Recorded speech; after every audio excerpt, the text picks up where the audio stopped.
अभी कई बार ऐसा होता है कि सिर्फ चार्ट पैटर्न्स और वॉल्यूम्स की मदद से हम ये नहीं डिसाइड कर सकते कि ये ब्रेकआउट है या फेकआउट। तो उस वक्त आपको ज़रूरत पड़ती है एक इंडिकेटर की। देखो, इंडिकेटर्स आपको बहुत सारे टाइप्स के मिल जाएंगे, कई सारे टाइप्स हैं इंडिकेटर्स के जो आप यूज़ कर सकते हो डेफिनेटली। लेकिन कुछ इंडिकेटर्स की एक्यूरेसी जो होती है वो बहुत ज़्यादा होती है, और इंडिकेटर्स ऐसे भी होने चाहिए जो हर टाइम रिलायबल हो। मतलब ऐसा नहीं कि एक बार रिलायबल हो गया और उसी के बाद नेक्स्ट टाइम उसकी रिलायबिलिटी कम हो गई, ऐसा नहीं होना चाहिए। इंडिकेटर्स जानने में भी आसान होनी चाहिए। सो यहाँ पे ऐसा एक इंडिकेटर हमको देखने को मिलता है RSI। RSI का मतलब है रिलेटिव स्ट्रेंथ इंडेक्स। अभी वो कैसे लगाना है वो हम देखेंगे, लेकिन पहले यहाँ पे इसका इंपॉर्टेंस देख लेते हैं कि क्यों ये मेरा फेवरेट है और क्यों ये बहुत से प्रो ट्रेडर्स का फेवरेट इंडिकेटर है। इंडिकेटर मतलब जो इंडिकेट करता है प्राइस को। अभी RSI के बारे में हम डीपली जाने। यहाँ पे आप देख सकते हो RSI पे इतना लोग भरोसा क्यों करते हैं, क्योंकि यहाँ पे एक फेक आउट है, या हमको इसी RSI की मदद से पता चल गया था।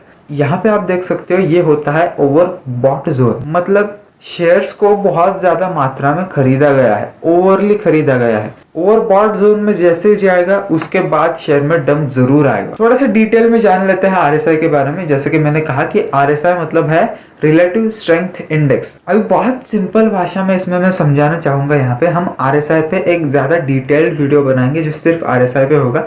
अभी सिर्फ ये इस वीडियो में हम जानने वाले हैं कि फेकआउट्स कैसे डिटेक्ट करें। तो सिर्फ बेसिक में यहाँ पे आपको बताऊंगा कि ये जो RSI होता है ये बेसिकली ये दर्शाता है कि शेयर को कितनी मात्रा में खरीदा या फिर बेचा जा रहा है। पहले तो ऐसा कंसिडर कर लीजिए कि ये जो वॉयलेट लाइन आप देख रहे हो ये है अपनी प्राइस, और ये जो वॉयलेट बॉक्स है इसके अंदर ये प्राइस रहनी चाहिए। बस इतना अभी के लिए जान लीजिए। सो जब भी ये प्राइस इस बॉक्स के ऊपर जाएगी तब हम इसको कंसिडर कर लेंगे ओवर बॉट जोन, और जब भी ये प्राइस इसके नीचे जाएगी तब हम इसको कंसिडर कर लेंगे ओवर सोल्ड रीजन। RSI जब भी ओवर सोल्ड रीजन में जाएगा तब उस शेयर में पंप आएगा ही आएगा। यहाँ पे आप देख सकते हो ओवर सोल्ड में जैसे ही RSI गया उसने एक बॉटम लगाया, एक स्पिनिंग टॉप टाइप एक पैटर्न हमको दिया, और उसके बाद एक गैप ऑफ ओपनिंग के साथ इसमें पंप आया। उसी को उल्टा अगर आप यहाँ पे देखें तो ओवर बॉट रीजन में RSI जा चुका है। मतलब हमको क्लियरली ये इंडिकेट हो रहा है इन दोनों रादर तीनों पंप्स में कि यहाँ से प्राइस गिरने वाली है, यहाँ से प्राइस और ज्यादा ऊपर नहीं जा सकती। देखिए RSI का 100 का लिमिट होता है, वो लिमिट क्रॉस करके तो RSI जाएगा नहीं, है ना।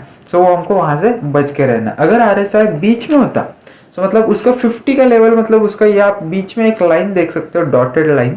सो अगर 50 का लेवल होता और अगर प्राइस यहाँ पे होती सो हमको एक कंफर्मेशन मिल जाता कि एटलीस्ट ये अभी के लिए तो फेक आउट नहीं है। कंफर्मेशन के कैंडल का हम वेट करेंगे, लेकिन डायरेक्टली वो प्रेडिक्ट नहीं हो जाता कि वो फेक आउट है। यहाँ पे आप देख सकते हो ये जो डॉटेड लाइन है जो बीच में है वो है 50 की लाइन, मतलब अभी RSI न्यूट्रल है, ऐसा आप कह सकते हो, ना ओवर बॉट ना ओवर सोल्ड। देखिए बिगिनर्स के लिए RSI क्यों रेकमेंड किया जाता है, क्योंकि ये बहुत सिंपल है। अभी और बहुत सारे इंडिकेटर्स ऐसे है मेरे पास जो मैं भी यूज करता हूँ, विलियम्स एलिगेटर हो गया या फिर इचिमोको क्लाउड हो गया, वो बहुत सारे इंडिकेटर्स है, लेकिन वो बिगिनर्स को नहीं समझ में आते और वो गलती कर बैठते हैं। इसलिए मैं यहाँ पे आपको RSI सजेस्ट कर रहा हूँ। जैसे जैसे आप इंडिकेटर्स को यूज करना सीख जाओगे वैसे वैसे हम आगे एडवांस इंडिकेटर्स भी सीख लेंगे। अब क्योंकि आपको यहाँ तक बिल्कुल अच्छे से समझ आ गया है, हम इसका थोड़ा सा एक स्टेप एडवांस भी जान लेते हैं कि आपको इस इंडिकेटर में भी कैसे एडवांस ट्रिक्स से प्राइस एक्शन प्रेडिक्ट करने आ सकती है। तो यहाँ पे आप देख सकते हो नीचे RSI है और ऊपर प्राइस है। अब ये चार्ट पैटर्न आपको थोड़ा अलग लग रहा होगा क्योंकि इसमें कलरफुल कैंडल्स नहीं है, ये एक अलग टाइप का चार्ट पैटर्न है। सेम कैंडल्स है, सिर्फ उसमें रेड और ग्रीन नहीं है, ये ब्लैक कैंडल्स होती है, राइट। सो अभी यहाँ पे हम जान लेते हैं कि आप कैसे ये प्रेडिक्ट करोगे। सो इसमें कुछ मार्किंग्स आपको दिख सकते हैं। सो पहले इन मार्किंग्स को जान लेते हैं। सो यह अप ट्रेंड, जैसे कि हमने पिछले वीडियो में बात की थी अप ट्रेंड डाउन ट्रेंड क्या होता है। सो उसके बाद है थोड़ा सा पुल बैक, मतलब ट्रेंड थोड़ा सा स्टॉप हो गया यहाँ पे, या फिर एक बुल फ्लैग टाइप यहाँ पे पैटर्न बना, ये भी हमने पिछले वीडियो में डिस्कस किया था। और उसके बाद ये है कंटिन्यूएशन पैटर्न, बुल फ्लैग है, कंटिन्यूएशन पैटर्न है। इसके टारगेट्स कैसे फाइंड करने ये भी हमने जान लिया पिछले वीडियो में। अब जानने वाली बात यह है कि आपको एक थोड़ी अलग चीज यहाँ पे दिख रही होगी कि हाइयर लोज कुछ तो लिखा है यहाँ पे और लोअर लोज कुछ तो लिखा है यहाँ पे। सो इसका मतलब क्या है? सो अगर आप ध्यान से देखें यहाँ पे तो ये जो दो बॉटम्स लगाए हैं प्राइस ने, उनकी तरफ आप देखिए, इसको बोला जाता है एक लो, इसको बोला जाता है एक लो, इसको हाई बोला जाता है, इसको हाई बोला जाता है, ठीक है। ये आपको समझ में आ गया। सो ये लो यहाँ पे है तो ये यहाँ पे नहीं है, ये ऊपर है यहाँ पे। सो मतलब हाइयर है, पिछले वाले से हाइयर है, तो इसके लिए इसको कहा जाता है हाइयर लोज। लेकिन आरएसआई में आपको कुछ अलग ही दिख रहा है। आरएसआई में आपको दिख रहा है कि ये प्राइस तो एक्चुअली ऊपर गई है, लेकिन यहाँ पे आरएसआई में लोअर लोज लगाए हैं। एक्चुअली इसको कहा जाता है एक बेरिश डाइवर्जेंस। सो मतलब इसका बेरिश डाइवर्जेंस का मतलब क्या हो गया कि ये जो प्राइस है ये बढ़ तो रही है, लेकिन इसको कोई खरीद नहीं रहा, ये सिर्फ इन्फ्लेट हो रही है और इवेंचुअली इस प्राइस को डाउनफॉल झेलना पड़ सकता है। सो यहाँ पे आप देख सकते हैं कि ये जो कंटिन्यूएशन बना है ये ज़्यादा सस्टेन होने नहीं वाला है, क्योंकि यहाँ पे बन रहे हैं लोअर लोज। अभी आरएसआई में हमने क्या देखा कि ये रिलेटिव स्ट्रेंथ इंडेक्स है, मतलब स्टॉक के प्राइस की स्ट्रेंथ कितनी है ये हमको ये बताएगा। इसके उल्टा आप यहाँ पे देख सकते हो कि स्टॉक की प्राइस तो गिर रही है लेकिन आरएसआई बढ़ रहा है, और आरएसआई बढ़ रहा है इसका मतलब क्या है कि स्टॉक की स्ट्रेंथ बढ़ रही है।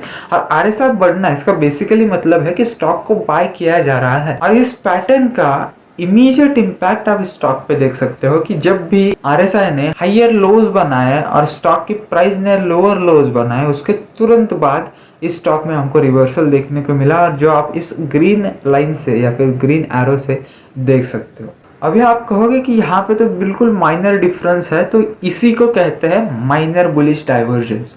अभी देखिए ये बुलिश डाइवर्जेंस क्यों है, क्योंकि इसके बाद स्टॉक की प्राइस चढ़ने वाली है, और बेरिश डाइवर्जेंस ऐसा क्यों कहा जाता है कि उसके बाद स्टॉक की प्राइस गिरने वाली है। सो ये था बेरिश डाइवर्जेंस। सो यहाँ पे क्या हुआ बेसिकली कि स्टॉक के प्राइसेस हाइयर लोज लगा रहे थे। सिंपल भाषा में स्टॉक की प्राइस चढ़ रही थी और आरएसआई घट रहा था। और यहाँ पे अगर आप देखें तो स्टॉक की प्राइस घट रही थी लेकिन आरएसआई बढ़ रहा था। अभी इसमें भी टाइप्स है 3।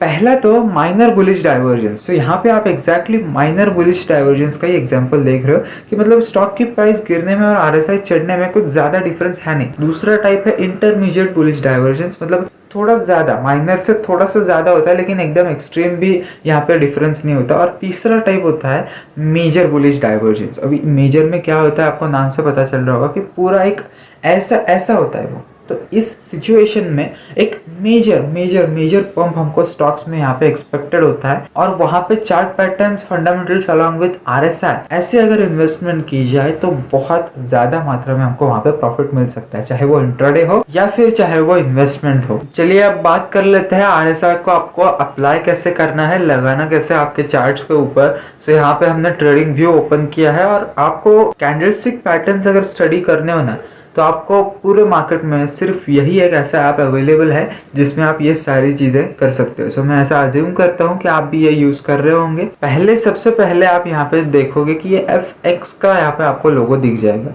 सो आप इस पर टैप करोगे, और जैसे आप यहाँ पे टैप करते हैं तो पहले ही आपको विंडो देखने को मिल जाएंगी इंडिकेटर्स। सो आपको इस लिस्ट में बहुत सारे, जैसे कि मैंने शुरुआत में कहा कि बहुत से इंडिकेटर्स आपको इसमें मिल जाएंगे। लेकिन यहाँ पे लगाना कैसे है, तो आपको यहाँ पे सर्च का बटन देखने को मिल जाएगा। तो यहाँ पे आप टाइप करोगे, आरएसआई नहीं टाइप करना है आपको, रिलेटिव स्ट्रेंथ इंडेक्स आप टाइप करोगे यहाँ पे, और पहले REL डालते ही आपको पहले ही दिख जाएगा रिलेटिव स्ट्रेंथ इंडेक्स। अभी यहाँ पे रिलेटिव वॉलेटिलिटी इंडेक्स है, रिलेटिव विगर इंडेक्स है, ये सारे हम अगले वीडियोस में डिस्कस करेंगे। लेकिन पहला हम अगर लगाते हैं इंडिकेटर जो कि रिलेटिव स्ट्रेंथ इंडेक्स है, तो आपको कुछ इस टाइप का ये RSI देखने को मिल जाएगा।